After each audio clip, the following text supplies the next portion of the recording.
right, welcome Buddy Book Club. I'm Dylan, here with the King Tosser himself, Keith. Pardon me? King Tosser, what? Whoa, shh. Now, close your eyes. Close your eyes. They're closed. That's it. That's when I come over and sexually assault you by not asking for consent.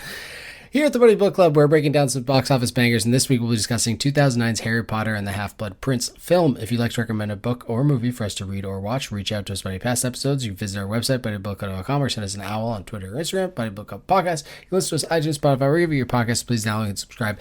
And just so we're both aware, that's a direct reference from this movie, right? I'm thinking about the one scene where Dumbledore's like, he collects people, and then Harry looks at him and he's like, do you want him to collect me? Yeah. I don't know what that was. It was way too sexual, the way he said it. I mean, actually, there's no really non-sexual way to say, do you want him to collect me? I don't really understand. Yeah, I agree. That's a weird choice of words. Yeah, and we'll talk more about the Ginny thing, but it's just a good thing Harry was into her, because if you did that to somebody, like, holy smokes, you can't be doing that. That's assault. All right, let's get into some stock up, stock down. Keith, what do you have for stock up? Awkward social interactions, stock up. Please, my life. You ever, right before you go to sleep, you just think of all the terrible things you've done in your life? You go in for the hug and they wanted a handshake, or you're at the TSA airport and they say, hey, have a good flight. And you say, you too. Mm-hmm. Or like I had this one time, there's people visiting in town. I didn't really know them very well. They're like friends of friends. We were driving around and I was like, oh, and this is obviously Central Park. We're in Boston. And they all laughed. And I think about that all the time because I thought it was Central Park. It's called Boston Common, and Central Park's in New York City. But yeah, those are the type of things that keep me up at night, when you just like think back and you're like, I can't believe I did that. It's funny you say that, because legitimately yesterday I was walking my halls of my house. I thought about something I had said to someone that day that made no sense. Like, I was trying to be funny, but it came off as like probably dickish and rude, and I was like, oh my god, this person hates me. I'm just never going to talk to them again. Like, that's it. It's over. Yeah. Yep. So we all have those, but I realized after this movie, none of that stuff is really that big of a deal when you compare it to the interactions of Harry and Ginny. Oh my god. Because you wanted to get right into it, didn't you? Comparison-wise, no conversation you've had or no relationship you've had is as awkward as the relationship they have. I've been waiting for it for 6 movies. Mm-hmm. You keep on talking about it. And then we watched this and I was like, oh my God. I know exactly what D-Man's been saying this whole time now. Because to say it was tough to watch and understand, and it's not Harry. It's 100% not Harry, because Harry and Cho had good chemistry. I even thought like Harry and Fleur, I think they almost should have just took Fleur's actor and given her red hair and just pretended she was Ginny, because I think that would have been good. Yeah. This wasn't there. It was the opposite of sparks flying. No chemistry at all. Whatever the like neutron bomb, or the one that like just keeps blowing up and blowing up and blowing up. It was one of those, because yes, the spark of this whole issue is that the actress who plays Ginny is terrible. We had seen inklings of this in the past that now have carried to this, her opus, really, which is this movie of how terrible she is, and it's also cringy. But we have to also put some blame on Daniel Radcliffe, because their chemistry is just terrible. The chemistry they have together is so uncomfortable. It just doesn't make any sense that it would be believable that he and Ginny could possibly like each other. But we also have to blame like the directors and the screenwriters, because we know Ginny from the books and she's awesome, and she's more outgoing and DGAF, like doesn't give a fuck, than anyone else. And in the movie she just seems so robotic and zombie-like. But if someone's going to give her lines when they go to the room of requirement, and she does the close your eyes things that I referenced at the top, which is whatever. Close your eyes, and then she gives him a kiss. Fine, whatever. But then after that, she looks deep into his eyes and says, I can stay hidden up here too if you like. What does that even mean? What? Why would he want you to stay hidden up here? What?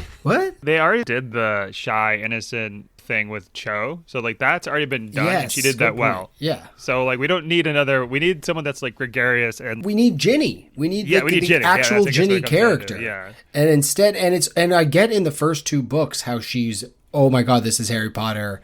I saw him for the first time, I have a crush on him. Fine. But we know by now that Ginny's been around the block. She's had a bunch of dates. Like, she's very comfortable in her own skin. Mm-hmm. Yes, she likes Harry and she wants to be with him, but she's not like scared of him or nervous around him. She's more just chill. So, yeah, and they put her in this movie so much, and every single time it's, why are we here? This is so uncomfortable. Like, I was struggling to think of what good chemistry looks like. It's one of those things where, you see it and you're like, I don't know how to make it better. I don't even know. There's no direction I could give them. I don't even know what you'd do. Yeah, you can't explain it, but when you see it, whatever that phrase is. It's like pornography. Yeah, that's what I was thinking. That's what you're talking about? Yeah. I can't explain it, but I know it when I see it. Yeah, and that's what good chemistry is.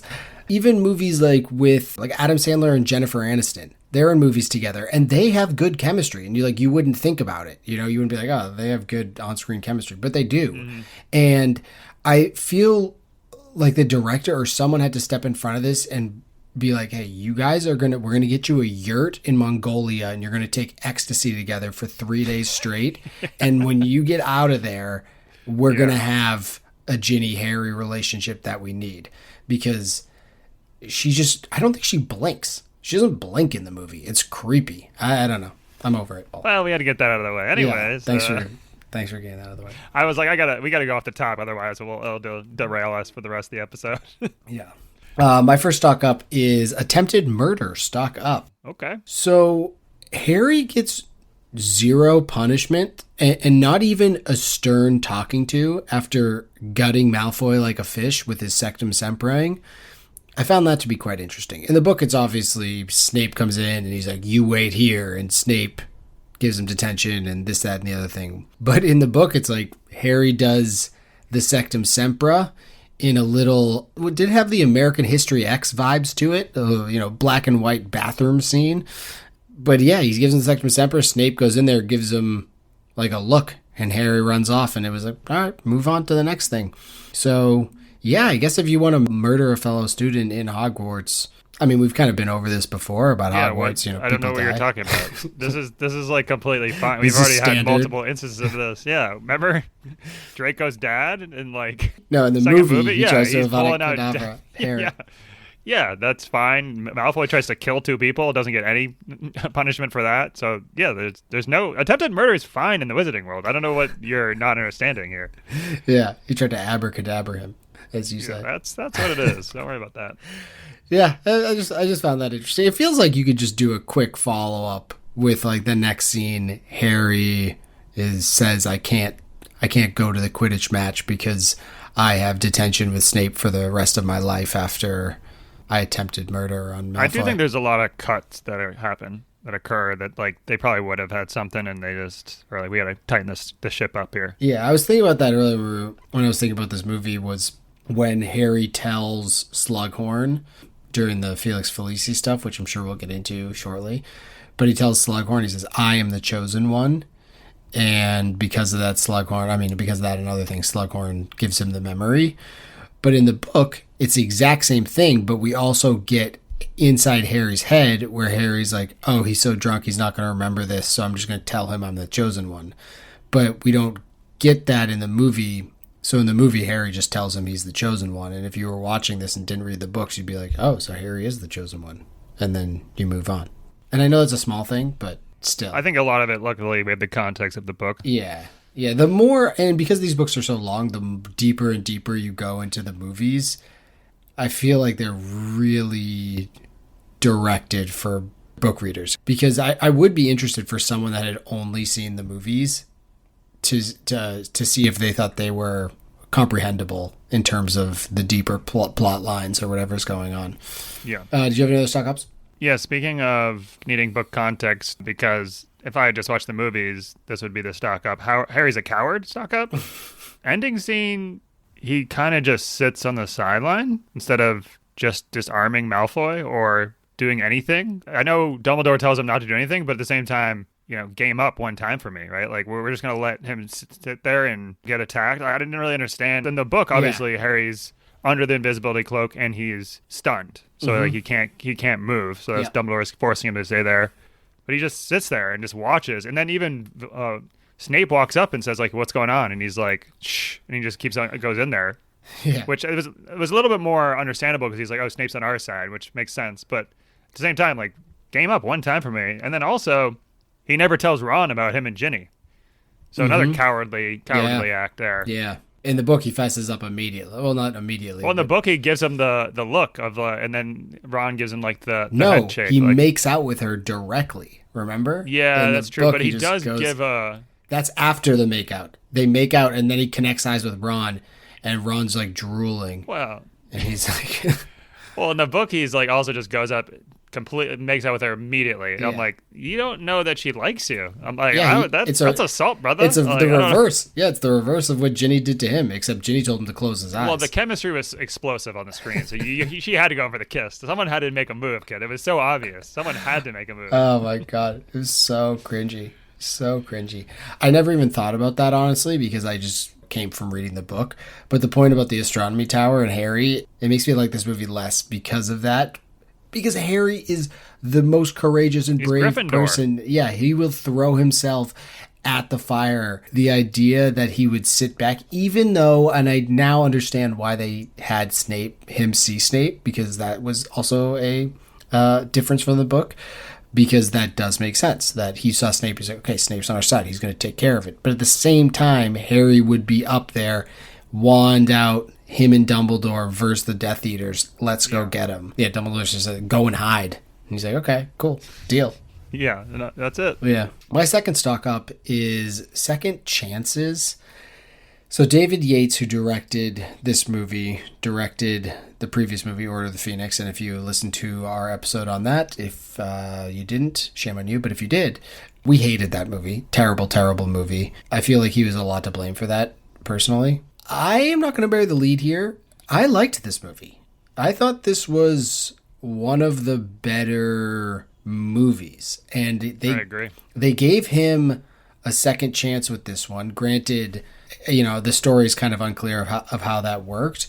But he was still in post-production for Order of the Phoenix when they started pre-production for this. And they needed a director. And they approached him to direct it, and he said yes. And it's a really good second chance. The movie, 2.5 hours long. It's like pornography here, where I couldn't tell you exactly what it is, but I know when I saw it. It just felt fluid. Like the last movie did, and some of the other ones in the past too, was I think 4 as well, felt like a bunch of different scenes that were from the book that were just kind of like chopped together and put into this. This one felt like it was actually telling a story. And although there's a lot of stuff that, we've already discussed and we may discuss more, that's obviously either on the cutting room floor or just never got put into it from the book itself, I was okay with it. At no point was I upset they didn't put something in, because it felt like they were telling the story well enough that it was clear, concise. We were moving from scene to scene with these characters. It wasn't just kind of jumping all over the place. I was glad they gave him a second chance for this one. And granted, if you look at Rotten Tomatoes or any of the reviews, it's kind of funny because Order of the Phoenix is higher and people like that movie more seemingly than they do this movie. And that's crazy. Couldn't feel different. So you thought this one was good? It didn't feel rushed. It felt like they added a few things, but I wasn't upset about them adding stuff. Nothing really distracted you or took you away from the movie. There's no point where I was like just rolling my eyes, because that happened the last movie. That happened numerous times. And the last movie I was like, wait, what? Why are they doing, like, what's going? There's a lot of whys and what's going on. This one, it just felt very like a normal movie. Yeah. which is rare for these ones, which have all seemed to be. Outside of like the first and second one, I think those were pretty similar to this. But since then, it's been a lot of like cut up scenes, quick montages, things like that. Where this one didn't have that. Although I will say, the beginning when they turn into smoke monsters, I was like, here we go. Same. And they never did that again for the rest of the movie. And I was like, oh, thank God. In reading Deathly Hallows, I'm at where they're at the Lovegood's house, and Harry peeks outside and he sees all these Death Eaters flying around the house on brooms. And I was just like, God, this is what it's supposed to be, not smoke monsters flying around, destroying bridges somehow. So, yeah, I agree. When they first opened with that, I was a little hesitant. I was like, oh, here we go. It's just breaking muggles. Like, how many muggles are going to see wizards and we're just going to move on with this thing.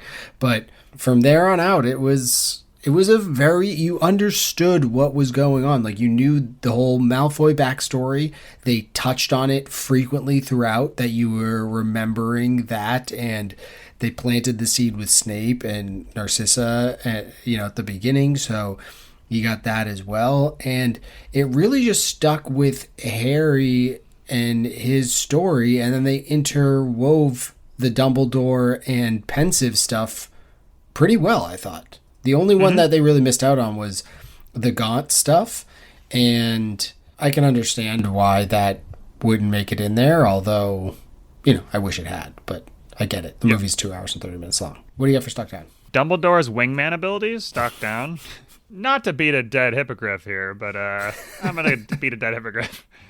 I mean, I'm not sure why that scene in the beginning was added into the movie where Harry's at the coffee shop and he talks to the coffee waitress or coffee barista for... Who's Harry Potter? Is he a big tosser?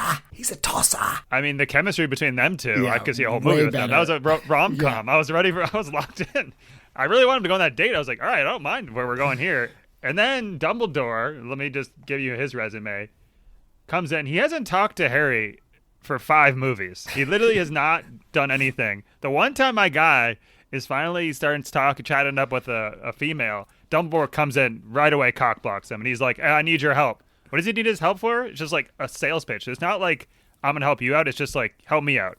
Haven't talked to you 5 years. Show up, cockblock, you do that. So I'm like, all right, Dumbledore, that kind of sucks. And then later in the movie, this kind of really just threw me off too. This might have been like ad-libbed because that's how dumb I think this is. Dumbledore he's supposed to be perceptive. That's like his biggest thing is he knows kind of everything about people.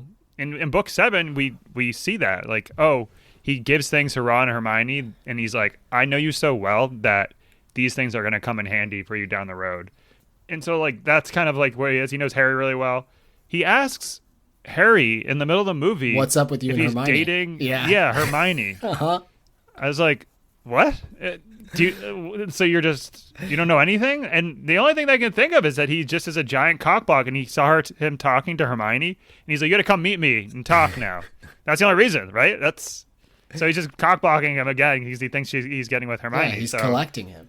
Rita Skeeter wrote about this like 3 books ago. Is he just like catching up on Rita Skeeter articles? Like, wait, they're dating? Oh, wow, I didn't realize that. Like, is he just an idiot in these movies? I don't get it. So one of my Stuck Downs was consent, which we've already discussed because Ginny goes right. That's a Stuck Down. All right, very good. Ginny goes right in. Hot take. But I wanted to use that as a vehicle to talk more about the relationship stuff in this movie because it's really getting hammered. And my note was that, even Dumbledore is asking about it, which, your point is better in just that. How is he not this perceptive? He should blatantly know that Harry and Hermione are not a thing. So it's concerning. But also we have to talk about Ginny being there with the whole after the Sectum Sempra, when Ron and Hermione are telling Harry that he has to get rid of the book. And Ginny's like, yep, you got to get rid of it. You got to get rid of it. And then she's the one that like takes him to the room of requirements to force him to get rid of it. It's like, where did you come from? You don't even know what this book is. Ron, Hermione, and I have been talking about the Half-Blood Prince. Who are you? They really shoehorned her into that scene, which I didn't understand why. Because this girl is not even your girlfriend who you kind of like, and she kind of likes you. Tells you have to get rid of the most important textbook you've ever had that's actually changed your year for the better, and she's coming out of the woodwork. I don't know. Also, did they patch up the room of requirement after blowing it through the door the last movie, or what? I guess it just required itself to be fixed. And it did it himself. Just fixed it. Okay. I think my biggest qualm is just they really hit the relationship stuff over and over and over again throughout. And I feel like if there was any space to cut a little bit of that and add something like the Gaunts, which I would have really enjoyed, that backstory, that's probably where I would have cut it. There's just so much Lavender Brown in this. And I do understand that it's to... you can't have the Ron Hermione situation without putting Lavender Brown in there. But over and over again, it's just that lavender brown thing, and then the Harry and Ginny thing, which is, it's just so bad that when you're editing it, you just say, hey, can we just cut some of this Harry and Ginny stuff? It's not working. So yeah, I just thought the relationship stuff was kind of funny. And I know it makes sense. Like, they're 15, 16-year-old kids. Yeah, they're probably like round and third in the prefect's bathroom. So yeah, I don't know. Yeah. How'd you feel about the relationship stuff in it, or was it whatever to you? I think when you look back at it, you're like, yeah, I guess there was a lot of scenes with them focusing on relationships, but it did ground it. I also think like in the past, when there's just too much going on and there's you need like some slowdown for the movie, for the the uptick of the movies to pay off. So that's like the problem with a lot of like the Marvel movies and the new Star Wars movies, and like their whole thing is like, we have to have constant action, otherwise we'll lose people. It's like, no, the action's not good when it's 90 minutes of action. It's good when it's 30 minutes of action with 60 minutes of stuff in between that like makes the action better. I don't know, that's what I just think. No, that's a great point. That's what I was trying to say earlier when I couldn't put my finger on it, and that's exactly what it is. I think the other movies, or at least definitely the last one, is they were just trying to force all of this like action and content on top of each other, but they were conflicting. They never made sense together. And this one has that slower underlying pace with just the guys and gals, going to school, falling in love, and then stuff goes down. So yeah, I think that's it. I think that's what makes this a better movie, in my opinion. So yeah, okay. You talked about the cliff. I'm down. I'm down. Close your eyes, Keith. My first, well, I already did the consent one, I guess, but my other stock down was color. Who needs it? People don't like to watch black and white movies, but this is pretty much a black and white movie. There's a real lack of color going on. Most of the scenes are totally muted. There's no bright colors whatsoever. It's all in this like sepia toned situation. The flashbacks are very green when we see Voldemort as a kid. It's like all green. The flashback. Yeah. That's because he's like the Slytherin. That's the reason that's supposed to be. Interesting. Yeah. Which is funny because I thought a lot of those pensive scenes, when they go into them, the color scheme there was very similar to the precog premonitions from Minority Report. Oh yeah, that's a good point. Yeah. But yeah, so the whole Sectum Semper scene was totally black and white. It was American History X happening all over again. Harry and Dumbledore in the cave was primarily black and white with then some like fire going on. Yeah, it was interesting. Just the entire movie was, and this was obviously done on purpose. And supposedly they did it in the studio. They wanted to do it to make it kind of like a darker, more moody type film, which, cutting back to my previous stuff, even like Snape's house, when they go to Snape's house to do the Unbreakable Vow, I loved that. The colors worked great, which was like no colors. That was a great scene. Yeah. They gave it to the studio, and the studio said, we need more color. And supposedly they edited it, sent it back to the studio, and the director was like, you're still not going to like it. And they said, nope, we're fine. So, yeah. But it works out. It doesn't feel like you're watching a movie that has muted color. It's just tonal. It just feels like the tone is different. So I think it was a good choice. Yeah, I liked it. Other stock downs for you? Problem-solving skills, stock down. Okay. Or in the book, we talked about Harry being obsessed with Malfoy and, like, everyone else around him being like, all right. Like, and you mentioned, like, I think you said gaslamping was a term you threw out there. That, like, everyone's kind of like, nah, you're not seeing that. That's not what's happening. I mean, Harry had to make a bunch of logical jumps in order to prove out that Malfoy was a Death Eater.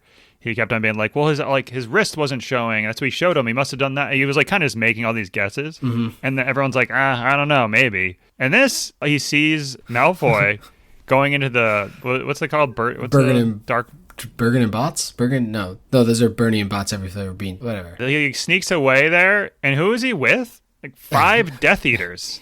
And they're like hearing their conversation, talking about like, this is what we need to do. Fenrir Greyback is with them. Yeah. He's really on the lookout. And then on the next scene on the train, he's like, I think Malfoy might be a Death Eater. And they're like, what are you, an idiot, Harry? Like, why would you ever come to that conclusion? That makes no sense. I'm like, what?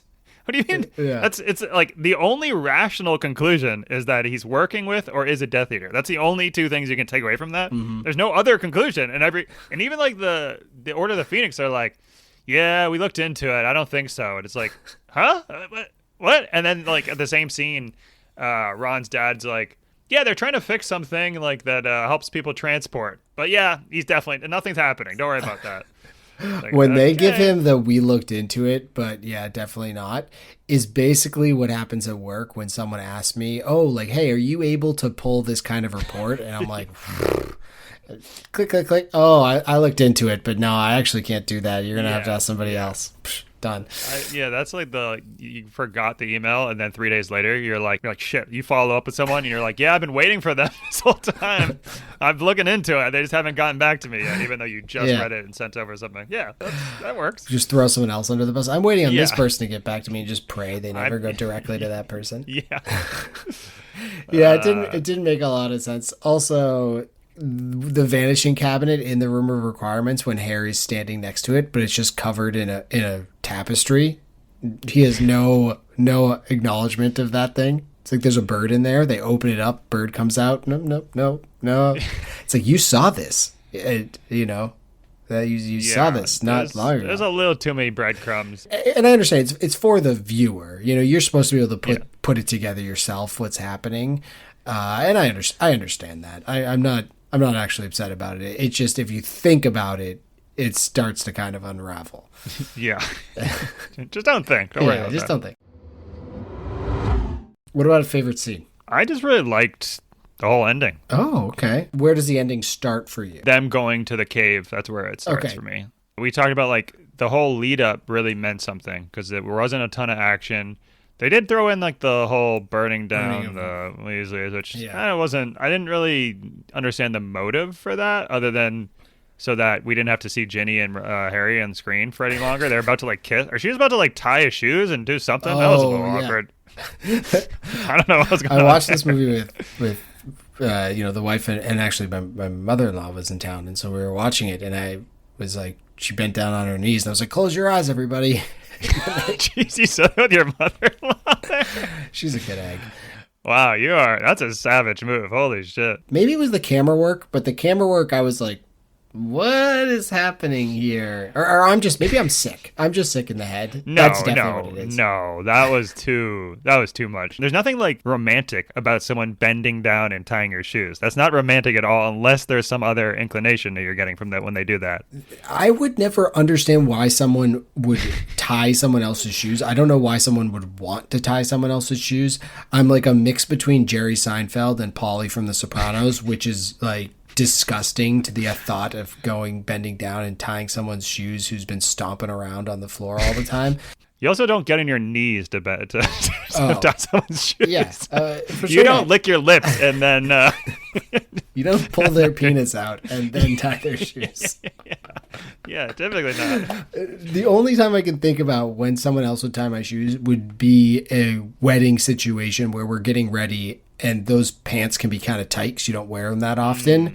Yeah. And the thought is, I'm going to split these pants in half, and these dress shoes are very complicated to tie because they're all waxed laces. Mm-hmm. Can someone else tie them? As an adult, if you're having someone tie your shoes, you put your foot up onto a ledge. Yeah. Or you're like on a bed and you're like, yo, you mind tying these real quick? Something like that. That's the only time you'd ever do. You wouldn't be like, bend down. And no one's on a stairwell and says, don't take one more step. I'm going to get down on my knees and tie your shoes.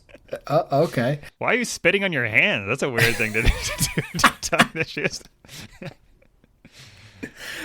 Oh my god.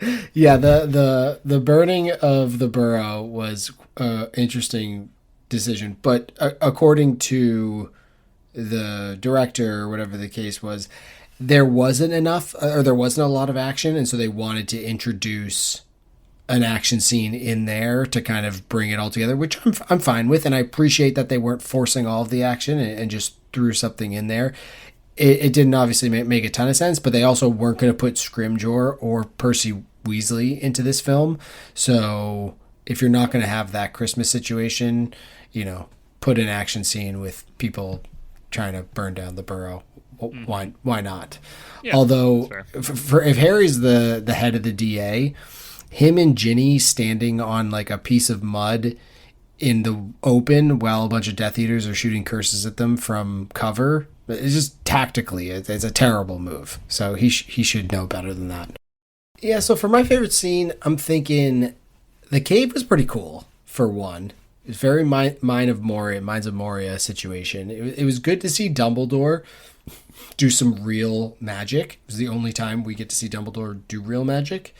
And even though it was a little bit of Moses parting the Red Seas there, I enjoyed it. I thought that was pretty fun to see. The Inferi themselves were scary. The scene when Harry's getting dragged down and you see all of them attached to the walls or the walls of the inside of the cave, like on the different, I don't know, giant stalagmites or whatever they are, was super cool. I thought it was just visually, it was like, this is messed up. So I like that. You know, the only issue I really had with that scene was that Dumbledore didn't seem to need water that bad. You know, in the book, he's legitimately dying for water. And this one, he's like, Harry, pass me some water. And Harry just goes over to the water and You're telling me that he underacted a scene where every other scene we've complained about, he's overacted? Yeah, Michael Gambon in this one is just like, yo, is there any water? Does anyone have just a sip of water? I mean, I'm fine, but... I have like an itch in my throat. Anyone have anything? I'm totally fine. I could go without, but if there was water, I'd take it. So that's up there for me. The scene I liked more was Harry's Felix Felicis scene. I thought that in... every part of it I enjoyed. From Daniel Radcliffe's acting, which I thought was impeccable. I don't know if they actually had him drink like 3-4 beers and have him do that. I did scene. read a note that he said this is his least favorite movie because he was struggling with alcohol. So yeah. Well, I don't know if that's true. No. Perfect. Yeah. The pinchers. I mean, this is how you, he's what's it called? Method acting, Yeah, method acting. We talked about the 2 to 3 twitties on the last episode. He was taking that to heart. Yeah. So I just thought that was the whole way that story was told. They added in this fish story for Slughorn, the fish story about Lily Potter giving him this fish. It was touching. It was a touching story. I thought it perfectly fit the idea of what was going on at the time. I thought it was really good. For things that they're just making up for the movie, this was one of the better ones in the entire series, that conversation. So yeah, I like that a lot. We're going to get into some other stuff because I want to talk later about some of the jokes. And for the ending too, just the ending in general, they ended the movie pretty well, I thought. Did you agree? Because we've had issues with this in the past. Overall, good ending. It was similar to the book. I thought was great in terms of they didn't have the funeral. They didn't have Dumbledore's funeral. The whole everyone coming together type thing at the end on the lawn, raising their wands up. Yeah, I think that was a good tribute. I don't think the funeral would have done anything. But the end is pretty much a throwback to the end of Goblet, where they all go out on that same ledge porch and look over the lake. This time, instead of Thestrals or whatever, it's Fox, and the three of them kind of say, "Oh well, it's going to be on us." This, that, and the other thing. I was almost waiting for Hermione to be like, "Are you guys going to write me? Are you guys going to write me? Come on, you're going to write me this summer, right?" So yeah, I thought it was ended. I thought the ending was much better than some of the other ones. So. No, yeah, I agree. What about characters for this one? Did you like any of the on-screen characters? I think we had, we obviously, like we talked about before, we had Slughorn, played by Jim Broadbent. We also, Ernie McLagan is in a lot of this movie. Freddie Stroma plays Ernie McLagan. He's in a lot of it. And then, naturally, Jesse Cave as Lavender Brown. I feel like those are kind of the three characters who have the most screen time that we haven't seen before. I thought Malfoy was incredible. I thought he was a really, really good actor in this. I thought he was shown way more, and instead of just saying Potter and being a bully, he kind of had some depth in this one where you almost feel bad for him at times. Yeah, interesting. I didn't even think about that, but yeah, I would agree with you that Malfoy was really good. He almost is in his own movie here. His scenes, he's not really in scenes with anybody. It's kind of him just toiling and trying to deal with the task at hand. So yeah, I agree. Before he was kind of like this ratty little kid that was like just a snob, and now he's kind of like this tall, menacing, like, oh, he's grown up and he's like actually a real person now. Like, Yeah. he was a caricature before, I felt like, and now it felt like he was a real person. I agree. Yeah, I agree. I think that's probably the best call. I do think that Jim Broadbent, who played Slughorn, was great. I think that was very well cast.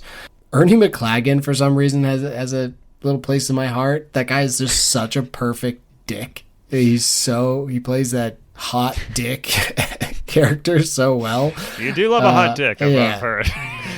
Just creepily staring at Hermione, but he's not understanding how it's so creepy just to be staring at her. And his one-lines are great. Wait, you wanted him to go up and kiss her without saying anything? I wanted him to just walk up to her in the hallway and say, close your eyes, and then start making out with her, because that's totally cool. Isn't that the Disney song? I can show you the world. And then it's like, close your eyes or something, right? That's from that. Yeah. All right, that's where he's getting it. All right. No, it's don't you dare close your eyes, is what he says. Ooh. Yeah. Oh, okay. All right. Yeah. Okay, never exactly. mind. Don't you dare tie your shoes. Don't you dare. Yeah. But that's because they're flying on a magic carpet, over different places. So don't you dare close your eyes. Studio notes, 83.78 on Rotten Tomatoes. Order was 78.81, so a little flip-floppity doodah. This one cost $250 million. It was the most expensive movie of the series. And like I said, another long one. 2:30 runtime. I talked about some of the other studio stuff as we were going through it. And then some casting notes. Supposedly, Danny Radcliffe here and Rupert Grint were hesitant to return for this movie, and Emma Watson also considered not returning. I don't necessarily believe that. I didn't dig too much into it.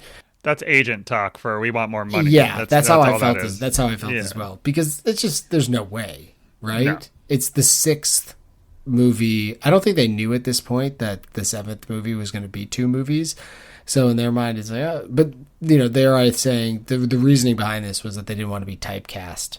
But who's going to turn down a bunch of greenbacks to reprise a role in which the studio would go crazy. You couldn't imagine in the sixth movie changing out. So yeah, I agree. It has to be this trying to get more money. Have you ever seen the George, what's the actor that plays George in Seinfeld? Oh yeah, I did. Jason, what's his name? On why they're like asking like, oh, why do you deserve $1 million an episode? And he's like, well, yeah, it's like there's 5 different aspects to the show that need to be covered, and they're one of the 5, and so they should have the 20%. But the biggest thing he said is that I've done everything I can with the character, so now you have to pay me so that I don't, because now I'm not going to get jobs from other things. So you're paying me for all the other work I'm not going to get, because the more I play this character, the more likely it is I'll never be able to get out of the shadow of this character. So he's like, "That's you're paying me for." Yeah, and I was you're like, paying wow, because that's he's typecast. Yeah. I didn't know if it was the same interview or a different one, but he talks about how because of that it ruined TV. He's like, "Oh, we ruined TV for the next 20 years," because. Really? Yeah, because they were able to get $1 million an episode. Oh, and then the Friends people were able to do that as well. That then they started giving it, the same deals. It's kind of like the NFL, how if someone gets a bigger contract, then okay, you have to match that or get it higher. Yeah, I gotcha. So then it'd be like Spin City, and they'd be giving that to some people, and it just can't float. Like that show's not getting enough eyeballs to make it worth it. I like Spin City. I just use that as a random example. It's probably something way worse than that, but that we're commanding these big dollars. That makes sense. So, yeah, it's crazy how much money they made from that show. It's crazy how much Larry David made from that show. Holy smokes! And then he has Curb on top of it. Crazy. Let's get some love hates. Keith, what did you love about Half-Blood Prince film? You already mentioned the Unbreakable Vow scene. I thought that got the movie off on the right foot. I think I mentioned in the book, I almost wish they didn't have it, but I thought the scene was great. I thought Snape in the books, again, even I know what's going to happen, but I still am never going to be on Snape's side based off of this reread. In the movies, he just comes off as someone that's in turmoil and not someone that's cold-blooded and hates everyone and hates deep down. He's not really that upset about things. You can tell he doesn't want to do what he has to do. Where in the books, you don't get that. You don't get his inner monologue. Yeah, if he was actually a Death Eater, he would have in the astronomy tower and he saw Harry, he wouldn't have shushed him. He would have just grabbed him and been like, all right, let's kill them both, or kill Dumbledore and take him to the Dark Lord. Yeah, I agree with you. The characters are very different in the movies than he is in the books.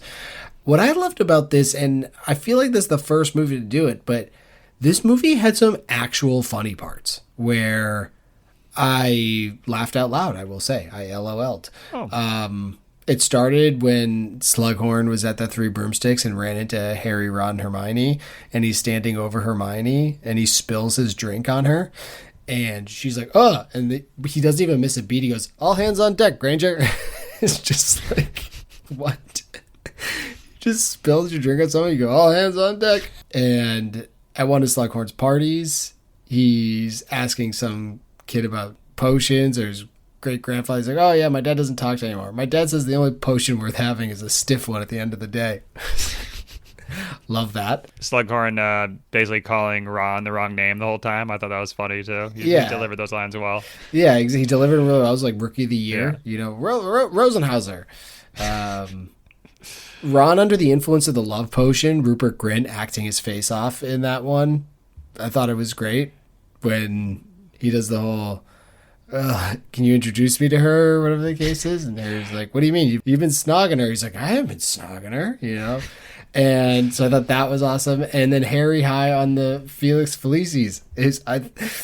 I was just laughing with Harry the whole time. I mean, I talked about the pinchers things. So he's like talking about the spider, and he goes, not to mention the pincers.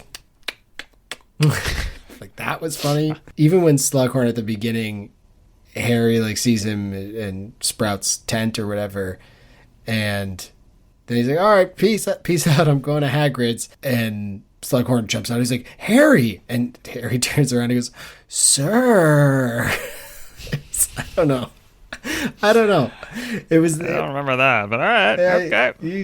You gotta go rewatch it. It was I thought it was good. The all hands on deck actually slayed me when he said it. I was like, that if I spill a beer on someone, I never would consider a Harry Potter movie to be quotable, but if I ever spilled a beer on someone, instead of saying sorry, I'm just gonna say all hands on deck. What else do you love? I thought the young Voldemort rather, was great. I thought he was really good. I looked him up. He's actually, his name's Hero Fiennes Tiffin. Oh. The nephew of Ralph Fiennes. Ralph. Okay, yeah. Oh. Is it Fiennes? Is that what his name? Fiennes? I honestly don't know. Fien. I've always heard it as Fiennes, but Fiennes. I don't know. Okay.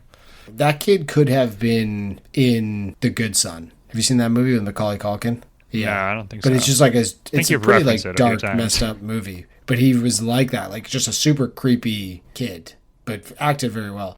He can put on the charm, but also he's like a psychopath. Yeah, exactly. Yeah. And it's funny you said that thing about, young whatever, because we're watching it and young Dumbledore comes out and Caroline's like, oh, so to be younger in the wizarding world, you just need shorter hair and a shorter beard? Because he looks pretty much exactly the same, except his beard hair and right. hair's a different color. So give it. Yeah. I guess so. There's also references to Dumbledore being like off his rocker at some points in this movie, which is interesting. Yeah. It's not really talked about, I feel like, but No.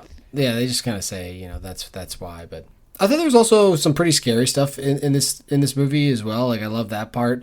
I talked about the Inferi. Katie Bell's being possessed was straight out of The Conjuring.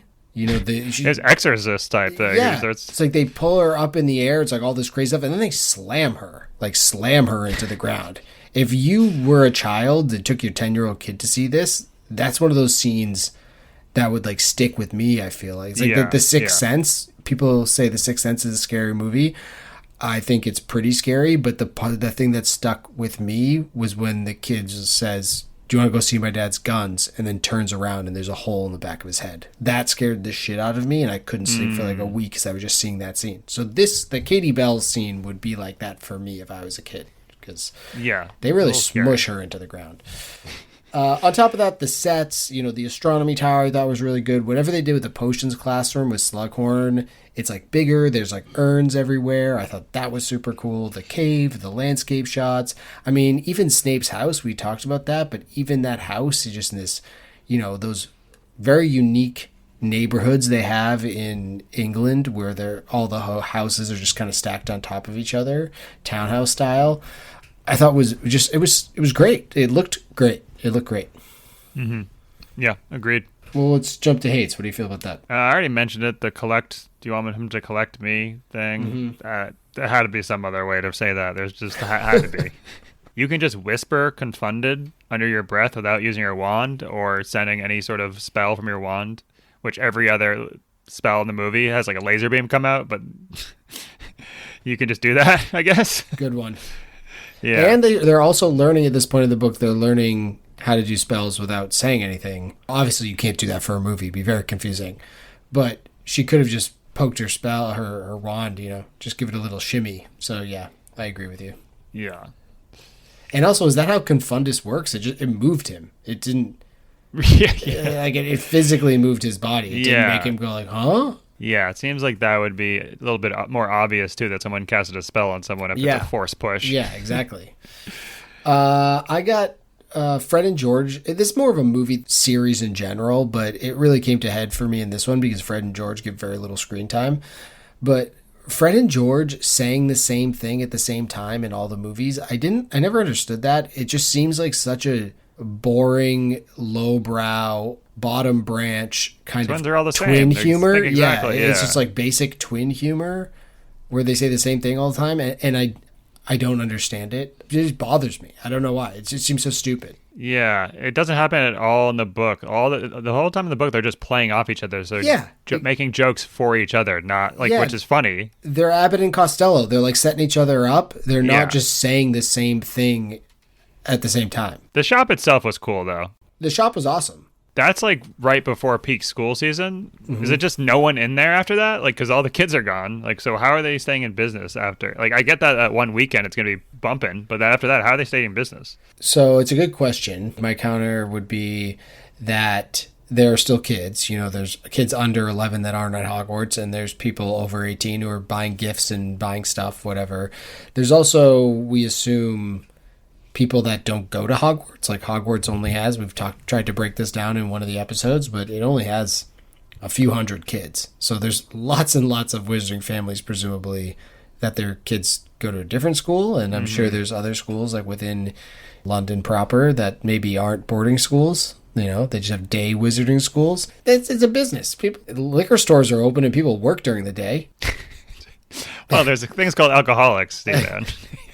Yeah, well, you don't think there's joke shopaholics? Yeah, well, I do think the joke shop would be pretty awesome if you're a squib because you're basically like Batman now. Oh, yeah. Just get that Peruvian darkness powder and yeah, you have like stuff you can actually now be part of the group. You're like, oh, I got stuff I can throw out here and then actually like be magical, and everyone else has like actually superpowers. That would be an interesting kind of spin-off, is some sort of group of Aurors, but one of the Aurors is a squib, yeah. But he just uses all the magical elements properly and then has a gat and he's just blasting dark wizards in the face. Some other ones I had, Dumbledore's hand should look worse. It doesn't look that bad in the movie.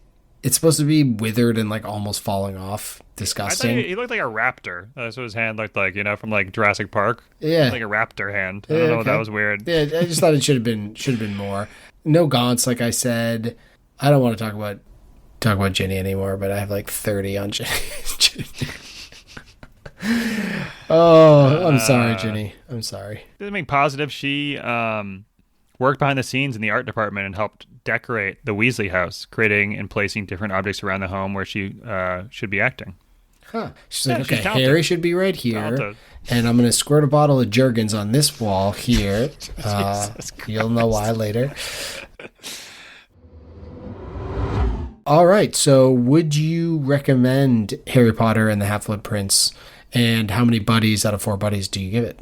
Yeah, I would. I think this is a good one. I'd probably give it a solid 3 out of 4. Oh. To rank it right now, I'd go 4, 6, wow, 1, 2, 3, 5.